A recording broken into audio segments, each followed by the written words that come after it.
Shalom and welcome for Mekorot. In advance, I would like to take a moment and wish all of you Shana Tova. It's been a blessed year being here with you in Mekorot, and I hope you've been blessed all throughout this year with our Mekorot.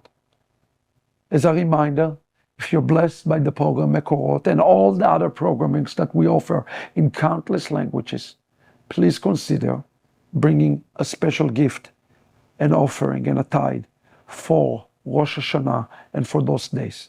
Thank you for your support and your generosity. This week we are in Parashat Vayelech, and there's a special connection between this parasha to Rosh Hashanah. You see, in the Bible, Rosh Hashanah is known by different name. Yom HaZikaron, for example, a day of memorial. But in rabbinic literature, Rosh Hashanah known by the name Yom Hadin, the day of judgment. According to Jewish tradition, it's the day that the books are opened and God judged the entire world.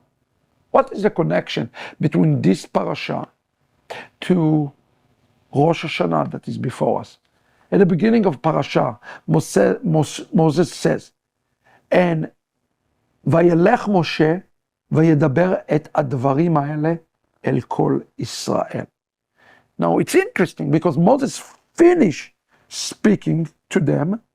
In the last Torah portion, the Ramad explained the things about the heavenly realm and the earthly realm, about the measure of love, which is the highest measure of God. Moses described to the children of Israel that there is no greater attribute of God than the attribute of love in those last days. And this is very important for us to understand. Although there is wording, last week he repeated the blessing and the curses, the ultimate attribute of God is an attribute of love. And in the Torah portion this week, he says, I am 120 years old. I can't carry you any longer. And this is something that is very important. Listen to what the Ramat says. The reason Moses says this thing is because his body and his spirit could not contain any longer the revelation that God has given us. Moses is a prophet and he sees the future of the children of Israel. And God tells him, you cannot pass the Jordan River. You may not pass the Jordan River. You see, this Hebrew word, Jordan, is the word Yarden. And here in the text, it's used the term Ha-Yarden. Ha-Yarden, the Jordan River. This is important and significant for all of us to recognize. The word Ha-Yarden in Hebrew, according to the Ramad, is made up of two words. Ha-Yarden. Har, the mountain.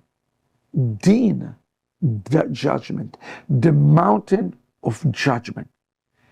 Moses, like Yeshua, cannot cross the Yarden, the mountain of judgment, because he has to stay behind in order for them to enter in. Remember in Deuteronomy 3, Parashat Vayetchanan, he says, I am staying behind for your behalf. And here is the same thing happening in the Torah portion today. He's saying, you're staying on the other side of the Yarden, the mountain of judgment, Har Hadin.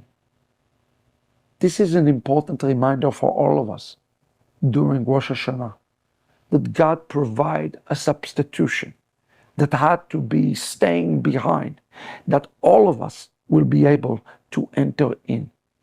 What we have to do today, we have to take the sorrow of Mashiach, who stands behind and is cut from his own people, and bring some fragrance of joy to the heavens. Stop sinning, cross over, and prepare the world for the coming of the Messiah.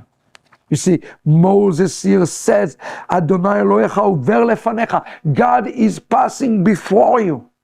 He is with you. What did Yeshua promise us? The Spirit will never leave you. Moses made the same promise. He will never leave you. Remember that.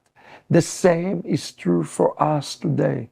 The Spirit is going before us as we are crossing over for Geulah. Don't neglect it. Remember the one who was cut away from his own people, Yeshua, Har Adin. He's standing before us. And even in the day of judgment, he is in your side. May we all be inscribed in the Lamb Book of Life. Shalom.